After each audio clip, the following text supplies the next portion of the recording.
कि जहां भी भारतीय जनता पार्टी की सरकार है, भारतीय जनता पार्टी की से समर्थित सरकार हो या भारतीय जनता पार्टी की सरकार हो, हर जगह शोषित दलित वंचितों के साथ अत्याचार हो रहा है, रेप हो रहा है, मारे जा रहे हैं और कहीं न्याय नहीं मिल रहा है।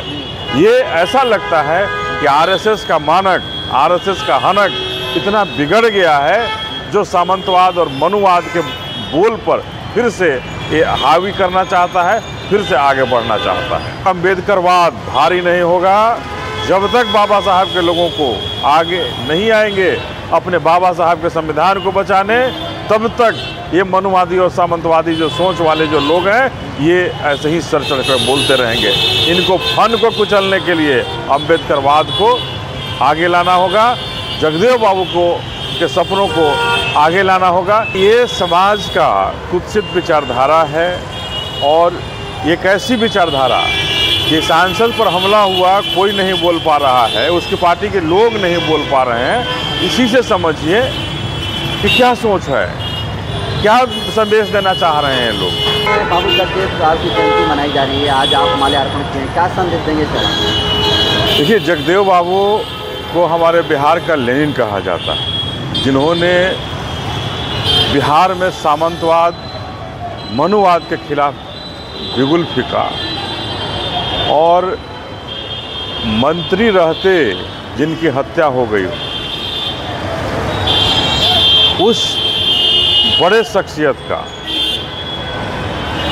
जो पिछड़ों, दलितों, अकलियतों, शोषितों, वंचितों का नाम हमेशा लेते रहे कि हम उनकी लड़ाई लड़ेंगे, समानता का अधिकार दिलाएंगे। उस लड़ाई का इस सामंतवाद ने अंत करने का प्रयास किया, हमारे अभिभावक जगदेव बाबू की हत्या करके। हम सभी मर्माहत हुए और आज उनकी जयंती के उपलक्ष्य में हम लोग आकर के ज़रूर संकल्प लेते हैं कि हमें जगदेव बाबू के सपनों को पूरा करना है, उनके सपनों का बिहार बनाना है।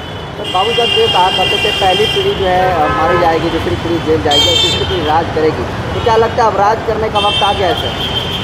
देखिए, निश्चित रूप से जब जगदेव बाबू के अगर सपनों का बिहार बना होता तो राज करने का समय निश्चित रूप से आ गया होता। लेकिन बिहार की जो सरकारें हैं, बिहार की जो सरकार है, ये सरकार लगातार शोषित दलित वंचितों पर अत्याचार करा रही है और जगदेव बाबू के सपनों के साथ को ख़त्म करने का प्रयास कर रही है, कुत्सित प्रयास कर रही है। आज बिहार में सांसद पर हमला हो रहा है, विधायक को झंडोत्तोलन से रोका जा रहा है, शोषित दलित वंचितों को नीतीश कुमार जी हमेशा ठगने का काम कर रहे हैं।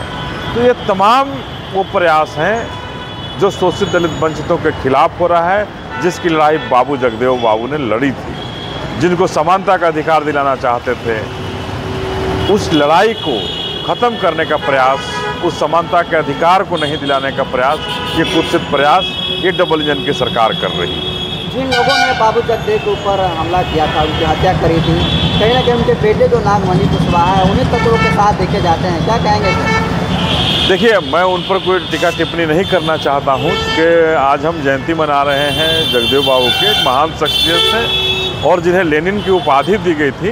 तो उस शख्सियत कोई आम नहीं था, खास था और उस खास शख्सियत के पास आकर के हम सभी संकल्प ले रहे हैं, बहुजन समाज पार्टी की तरफ से संकल्प ले रहे हैं कि हम अपने बहुजन समाज के लिए, जगदेव बाबू के सपनों को साकार करने के लिए एड़ी चोटी लगाएंगे और बाबू जगदेव बाबू के सपनों को बिहार में जमीन पर उतारने का काम करेंगे। 100 में 90 शोषित है और 90 भाग हमारा है, तो बहुजनों का 90 भाग कब होगा सर, जो बाबू जगदेव का सपना? निश्चित रूप से बहुजन समाज पार्टी की सरकार बनेगी और जब बहुजन समाज पार्टी की सरकार बनेगी तो 90 भाग हम बहुजनों का होगा।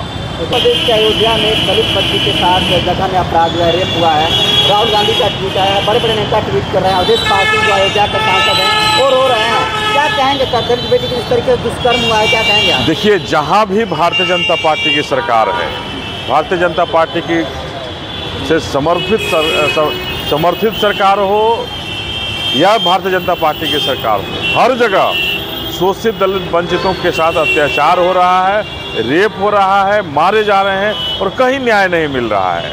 ये ऐसा लगता है कि आरएसएस का मानक, आरएसएस का हनक इतना बिगड़ गया है जो सामंतवाद और मनुवाद के बोल पर फिर से ये हावी करना चाहता है, फिर से आगे बढ़ना चाहता है। जब तक अम्बेडकरवाद भारी नहीं होगा, जब तक बाबा साहब के लोगों को आगे नहीं आएंगे अपने बाबा साहब के संविधान को बचाने, तब तक ये मनुवादी और सामंतवादी जो सोच वाले जो लोग हैं, ये ऐसे ही सर चढ़ कर बोलते रहेंगे। इनको फन को कुचलने के लिए अम्बेडकरवाद को आगे लाना होगा, जगदेव बाबू को के सपनों को आगे लाना होगा, तभी हम ऐसे हत्यारों को, ऐसे लोगों को के फनों को कुचल पाएंगे। सर, जब भी कोई गैर दलित बच्ची का दुष्कर्म होता है तो उसके समर्थन में, उसके संप्रति के लिए पूरा देश खड़ा रहता है, जैसे कि कोलकाता में बच्ची के साथ हुआ। लेकिन जब दलित बच्ची के साथ इस तरीके से जघन्य अपराध होता है तो सिर्फ दलित की बच्ची होती है, लेकिन गैर दलित की जब बच्ची के साथ दुष्कर्म हो जाता है तो पूरे देश की बेटी हो जाती है। क्या कहेंगे आप? देखिए, ये समाज का कुत्सित विचारधारा है और ये कैसी विचारधारा कि सांसद पर हमला हुआ, कोई नहीं बोल पा रहा है, उसकी पार्टी के लोग नहीं बोल पा रहे हैं। इसी से समझिए कि क्या सोच है, क्या संदेश देना चाह रहे हैं लोग। तो हम शुद्ध समाज के लोग, हम शोषित दलित वंचित पिछड़े अति पिछड़े को अपनी ताकत दिखाना होगा और ये ताकत भारतीय जनता पार्टी में रह करके कोई नहीं दिखा सकते हैं। इसलिए भारतीय जनता पार्टी में रहने वाले लोगों से मैं निवेदन करना चाहता हूँ कि अगर अपने समाज की ताकत बनना चाहते हो, अगर बाबा साहब के सुंदर संविधान को बचाना चाहते हो, तो भारतीय जनता पार्टी और कांग्रेस के लोग कभी हमारे संविधान को नहीं बचा सकते हैं। इसलिए आप आइए बहुजन समाज पार्टी में और आकर हम सभी मिलकर बाबा साहब के सपनों का भारत बनाएं, शहीद जगदेव बाबू के सपनों का भारत बनाएं। तभी हमारा बहुजन समाज सुरक्षित होगा, हमारा शुद्ध समाज सुरक्षित होगा और शोषित दलित वंचित वर्ग सुरक्षित होगा।